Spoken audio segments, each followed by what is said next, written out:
Assalamualaikum warahmatullahi wabarakatuh. Melanjutkan mata kuliah komunikasi. Kali ini kita akan membahas tentang komunikasi efektif. Apa itu komunikasi efektif? Ada beberapa penjabaran bagaimana dengan komunikasi efektif itu. Jadi, berkomunikasi secara efektif itu artinya antara komunikator dan juga komunikan, antara pemberi pesan dan yang menerima pesan itu memahami atau mendapatkan pengertian yang sama tentang pesan tersebut, atau kita bisa menyebutnya dengan the communication is in tune. Kedua belah pihak ini sama-sama mengerti apa yang disampaikan dan mempunyai persepsi yang sama. Menurut Jalaluddin menyebutkan bahwa komunikasi yang efektif itu ditandai dengan adanya pengertian yang dapat menimbulkan kesenangan, mempengaruhi sikap, meningkatkan hubungan sosial yang baik, dan pada akhirnya menimbulkan suatu tindakan. Apa saja syaratnya agar bisa berkomunikasi secara efektif? Yang pertama, harus diciptakan suasana yang sama-sama menguntungkan. Kemudian menggunakan bahasa yang mudah ditangkap dan juga dapat dimengerti. Pesan yang disampaikan ini dapat menggugah perhatian atau minat dari si penerima pesan. Kemudian pesannya juga dapat menggugah kepentingan baik dari pihak komunikan sehingga menguntungkan informasi yang didapat ini. Kemudian dapat menumbuhkan suatu penghargaan atau reward dari pihak komunikan. Bagaimana caranya agar bisa berkomunikasi secara efektif? Yang pertama adalah kredibilitas atau keterampilan dari si pemberi pesan ini harus terus-menerus dilatih agar bisa mendapatkan kepercayaan dari komunikator. Nah, untuk membangunnya ini, selain harus keterampilannya harus dilatih, yang kedua adalah bahwa isi pesannya ini harus jelas dan bagaimana cara menyampaikan, intonasinya, kemudian penekanan-penekanannya juga harus jelas. Mana yang penting, mana yang harus ditekankan, dan lain sebagainya. Jadi, semakin seseorang tidak konsekuen, maka kredibilitas dari si komunikator ini akan berkurang. Jadi, kalau tidak mendapatkan kepercayaan, otomatis komunikasinya tidak akan bisa berjalan dengan efektif.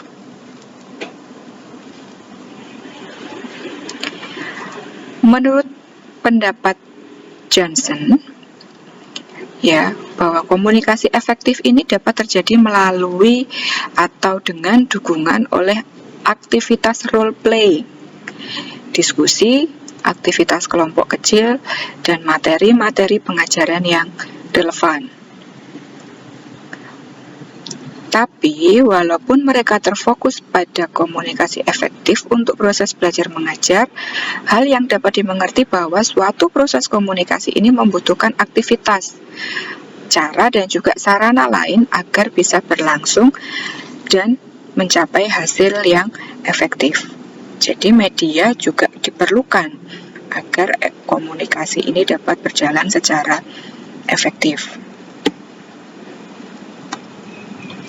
Kemudian menurut Thomas yang disampaikan dalam bukunya yang berjudul Say It Like Shakespeare, ada 5 komponen atau unsur penting dalam komunikasi yang harus diperhatikan. Yang pertama adalah si pengirim pesan ini sendiri, atau sendernya, atau komunikatornya. Selama dia mempunyai keterampilan yang bagus tentang bagaimana cara mengirimkan pesan, maka kemungkinan pesan itu diterima dengan baik cukup besar. Kemudian yang kedua adalah pesan yang dikirimkan. Isi dari pesan itu kalau menarik akan mudah untuk disampaikan. Kemudian yang ketiga adalah bagaimana pesan tersebut dikirimkan. Ya, kita bahas tadi ada medianya atau tidak. Kemudian medianya ini menarik atau tidak. Itu juga sangat berpengaruh terhadap keefektifan sebuah komunikasi. Selanjutnya adalah dari pihak si penerima pesan atau komunikan. Bagaimana kondisi si penerima pesan? Apakah dia tertarik dengan pesannya? Apakah ada gangguan lain? Dan lain sebagainya. Yang terakhir adalah umpan balik dari si komunikan ini terhadap pesan yang diterima. Bagaimana responnya? Itu sangat mempengaruhi dari keefektifan sebuah komunikasi. Menurut Leach, untuk bisa efektif komunikasi itu harus menguasai 4 keterampilan, yaitu membaca, menulis, kemudian mendengar dan berbicara. Kita kalau komunikasi langsung berarti keterampilan mendengar dan keterampilan berbicara ini harus diasah. Tapi kalau menggunakan yang non verbal, kita bisa mengasah keterampilan bagaimana membaca dengan baik dan menuliskan kata-kata dengan baik. Kemudian untuk dapat melakukan komunikasi efektif juga ada beberapa hal yang tidak boleh dilakukan. Ya, yang pertama adalah menganalisa. Ketika kita mendengarkan sebuah informasi, kemudian kita analisa, oh ini ternyata seperti ini, itu tidak boleh. Kemudian yang kedua adalah menyalahkan. Yang ketiga, menghakimi, kemudian menasehati, dan yang terakhir adalah menginterogasi. Hal-hal tersebut jika dilakukan akan membuat si penerima pesan tidak nyaman, sehingga si penerima pesan maupun si pengirim pesan tidak nyaman, sehingga komunikasi tidak akan berjalan secara efektif. Ketika kita mencoba untuk terhubung dengan lingkaran orang-orang yang lebih besar dalam melakukan komunikasi, kita harus bisa menanyakan beberapa pertanyaan terhadap diri sendiri tentang beberapa hal. Yang pertama adalah apakah menemukan kesamaan antara si komunikator dan si komunikan. Ini saya nanti kalau ngobrol sama dia ada kesamaannya enggak ya? Ada kesamaan dalam hal ketertarikan misalnya tentang topik suatu topik. Ya, kemudian selanjutnya yang perlu kita tanyakan adalah saya ini membuat nyaman nggak terhadap lawan bicara kita, atau kita sendiri nyaman nggak dengan lawan bicara kita. Yang ketiga, ketika kita berkomunikasi, apakah komunikan ini merasa dimengerti oleh kita. Yang keempat, hubungan antara komunikator dan komunikan ini apakah bisa didefinisikan secara jelas. Misalnya, oh saya kliennya, dia pemberi pelayanan, atau sebaliknya, atau bagaimana. Itu bisa didefinisikan dengan jelas atau tidak.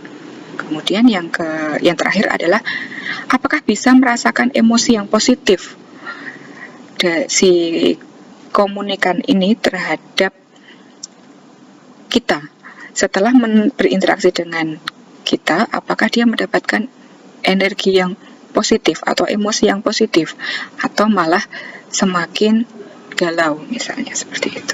Itu yang harus ditanyakan pada diri sendiri ketika kita akan melakukan komunikasi dengan orang lain. Kemudian, bagaimana sih untuk bisa mengasah agar kita mempunyai keterampilan nih berkomunikasi secara efektif? Ya, ada tips dan triknya. Yang pertama adalah memberikan kesan bahwa kita ini tertarik dan antusias untuk berbicara dengan mereka. Yang kedua, mengajukan pertanyaan tentang minat mereka apa sih?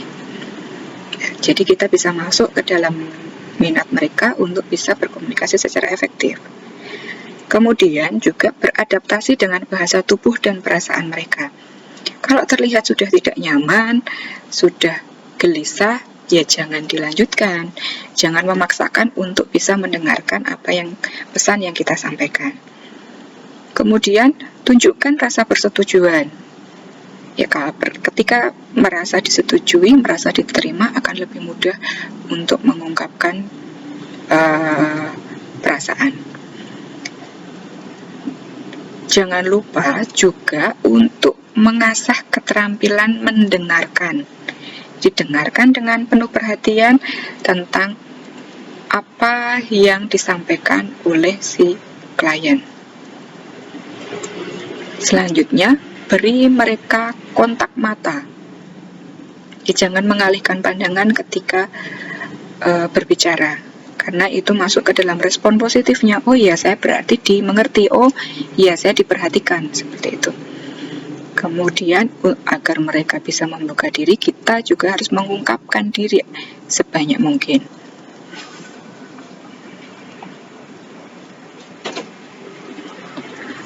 Kemudian jangan lupa untuk memberikan senyuman yang terbaik, jangan jutek gitu ya. Kalau sudah wajahnya nggak enak, lawan bicara pasti akan menutup diri untuk bisa berbicara atau memberikan pendapatnya. Memberikan saran yang bermanfaat, kemudian memberikan motivasi, memberikan penampilan dengan energi yang sedikit lebih dibanding orang lain. Artinya di sini kita lebih bersemangat, ya, jangan malah lemah, letih, lesu. Kemudian akan lebih nyaman ketika lawan bicara kita disebut namanya atau dipanggil namanya dibanding hanya Mbak, Bu, dan lain sebagainya. Jika mengetahui namanya, akan lebih nyaman ketika kita memanggil namanya. Kemudian juga menawarkan untuk menjalani hubungan selangkah lebih maju, dalam arti nanti jika nanti Ibu mengalami masalah, bisa menghubungi saya dan lain sebagainya. Ciri-cirinya, bagaimana komunikasi itu dikatakan efektif? Ya, yang pertama adalah spesifik. Pesannya spesifik, jadi tidak membahas sesuatu yang panjang lebar, tapi spesifik pada bidang tertentu. Misalnya tentang kehamilan, ibu datang dengan keluhan kehamilan, kemudian dia mengeluh tentang mual muntah, maka kita akan fokus dulu mengatasi masalah mual muntah. Kemudian tersusun dengan baik, ya, tidak loncat-loncat ke sana kemari. Kemudian objektif, tidak berdasarkan persepsi, akurat dan aktual. Dan selanjutnya adalah efisien, ya. Kemudian juga dari kesemuanya itu juga menerapkan hukum komunikasi yang efektif. Apa saja sih hukum komunikasi yang efektif itu? Ya, yang pertama adalah respect. Tidak lupa, yang kedua ada empati, kemudian yang ketiga audible atau bisa didengarkan, clarity, dan yang terakhir adalah humble. Itu tadi beberapa hal tentang komunikasi efektif secara garis besar yang bisa saya sampaikan. Semoga bermanfaat. Tetap jaga kesehatan, semangat belajar. Sampai jumpa di topik yang lain. Terima kasih. Assalamualaikum warahmatullahi wabarakatuh.